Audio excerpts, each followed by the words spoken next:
तो जैसा कि तुम्हें पता है केआरके ने ले लिया एक बहुत ही गलत इंसान से पंगा, बहुत ही गलत इंसान को कर दिया केआरके ने रोस्ट। किसको? एल्विश यादव को।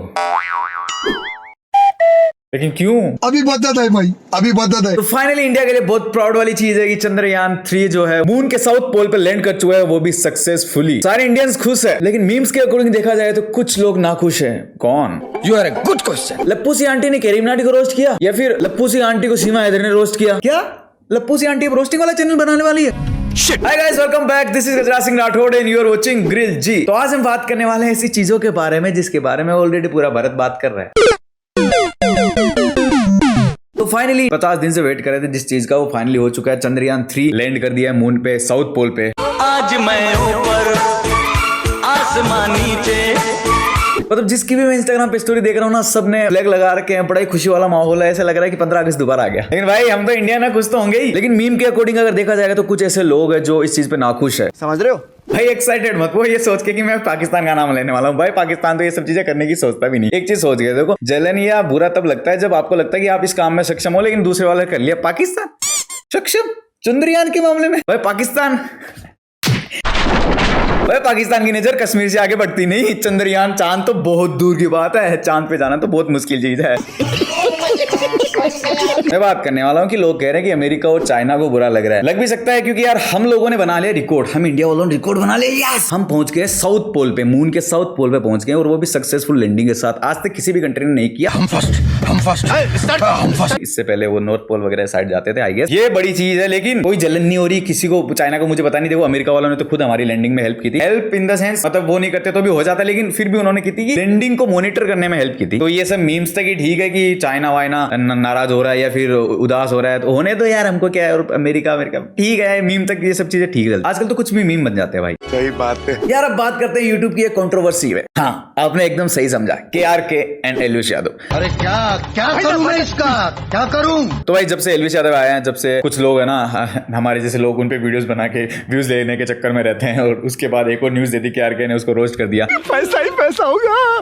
भाई मुझे केआरके का समझ नहीं आता ना, मतलब जैसे कोई दवाई के बिना कोई बीमार इंसान चल नहीं सकता ना, केआरके गालियों के बिना चल नहीं सकता। उसको पता है कि एल्विश यादव की आर्मी आएगी, एल्विश यादव की आर्मी आएगी और वो गालियां देगी कमेंट्स में। उसको ये सब चीजें चाहिए, इसकी सुबह नहीं होती इस चीज के बिना, जब तक गालियां ना खा लेना। पता नहीं ऐसे डेंजरस सिचुएशन में मैं ऑटोमेटिकली आगे कैसे आ जाता हूँ। तो भाई केआरके ने काफी चीजें ऐसी बोल दी एल्विश यादव को जो मेरे हिसाब से नहीं बोलनी चाहिए थी, या थोड़ी अजीब। जो जैसे केआरके रोस्ट करता, तुम्हें पता ही यार, केआरके कुछ भी बोल देता है। ये इसकी शक्ल ऐसी सी है, ढोंचू सा बंदा है, ये दोगला है, ये डबल ढोल की है, वो कुछ भी ऐसे बोल देता है। तो उसने अभी ये बोला, इसका ओटीटी बिग बॉस देखने के बाद और बहुत सारे वीडियोस देखने के बाद मैं इस नतीजे पर पहुंचा हूं कि ये एक नंबर का घटिया इंसान है। इसके फॉलोअर्स सिर्फ वही लोग हैं जो मेंटली डिस्टर्ब हैं। सिर्फ वो लोग तो नहीं है, कुछ लोग मेंटली डिस्टर्ब नहीं है, वो भी फॉलो करते हैं। मैं फॉलो करता हूँ भाई एल्विश यादव को, जिनको गाली गलौज पसंद आती है। मुझको गाली गलौज नहीं पसंद है, लेकिन मैं फॉलो करता हूँ एल्विश यादव को। इसका मतलब ये क्या है, मुझको गाली गलौज पसंद है? नहीं यार, क्या बोल रहा है भाई? ये पागल हो गया। जिनको औरतों के बारे में बुरा भला सुनना पसंद आता है।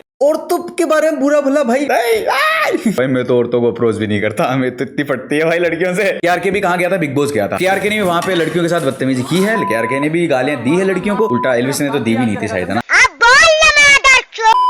और केआरके तो उल्टा सीधा बोलता ही रहता है, रोस्ट में कुछ भी उल्टा सीधा बोलता रहता है, खुद गाली देता रहता है। तो इस बारे में तो क्या ही बात करें। ख्याल में जो इसके घर में औरतें हैं उन्होंने इसका बहिष्कार कर देना चाहिए।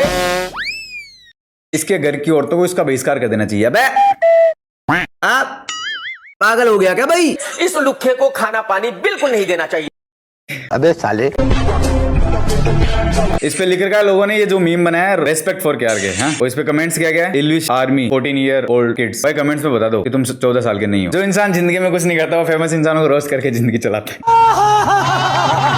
ये तो पूरी यूट्यूब कम्युनिटी के रोस्टर्स को रोस्ट कर दिया। तो केआरके की ये जो चीज लगी थी, इसने औरतों वाला ये जो एल्विश यादव के बारे में बोला, ये मुझे बकवास लगता है। लेकिन इसने एक चीज बोली थी कि जो कट्टर साहब है उनको ना बॉक्सर्स से मिलने जाना चाहिए था, रेसलर्स जो प्रोटेस्ट कर रहे थे उनसे मिलने जाना चाहिए था, लेकिन वो वहां नहीं गए, जबकि वो एल्विश यादव की मीटअप पे गए। तो भाई इसका तो नॉर्मल सा सेंस बनता है कि कट्टर साहब को पता था कि अभी एल्विश यादव की ऑडियंस है वो बहुत ज्यादा एक्टिव है, और मैं वहां पे जाऊंगा तो मुझे भी फेम मिलेगी और काफी लोग और जानने लग जाएंगे जो नहीं जानते। बहुत तेज हो रहा है। वो गलत है, सही मुझे नहीं पता, लेकिन अगर मुझे ऐसा लगता है, मैं उस चीज में कंफ्यूज हूँ कि जो प्रोटेस्ट कर रहे थे रेसलर्स, उनका अगर जो बयान हो या फिर जो उन्होंने मोलेस्टेशन का केस लगाया, अगर वो सही है केस, क्योंकि ये कंफ्यूजन में चल रहा है अभी तक, तो अगर मान लो वो सही है ना, तो भाई कट्टर साहब को जाना चाहिए था इसमें, तो मैं भी एग्री करता हूँ। ठीक है, बाकी जिनको धंधा नहीं चलता वो खुद है ना फेमस लोगों को रोस्ट करके जिंदगी बनाते हैं।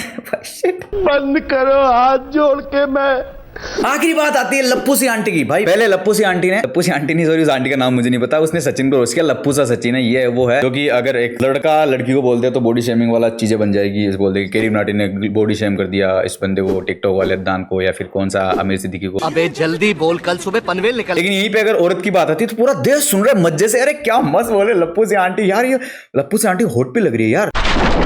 इसके बाद लप्पू सी आंटी इतनी फेमस हो गई, वो करीम नाटी से मिली और करीम नाटी को उसने रोस्ट किया गया यार। वो सेम लप्पू वो दो चार वर्ड आते थे, उसने वही करीम नाटी का नाम लेके रिप्लेस करके वो बोल दिया, तो मुझे उसमें कोई रोस्ट नहीं लगा। तुम लोग कई लोग कमेंट्स में बोल रहे थे कि करीम नाटी का करियर खा जाएगी। करीम नाटी का करियर कैसे खाएगी यार, ये तो सेंसलेस वाली बात है। ये कौन सा लॉजिक है भाई?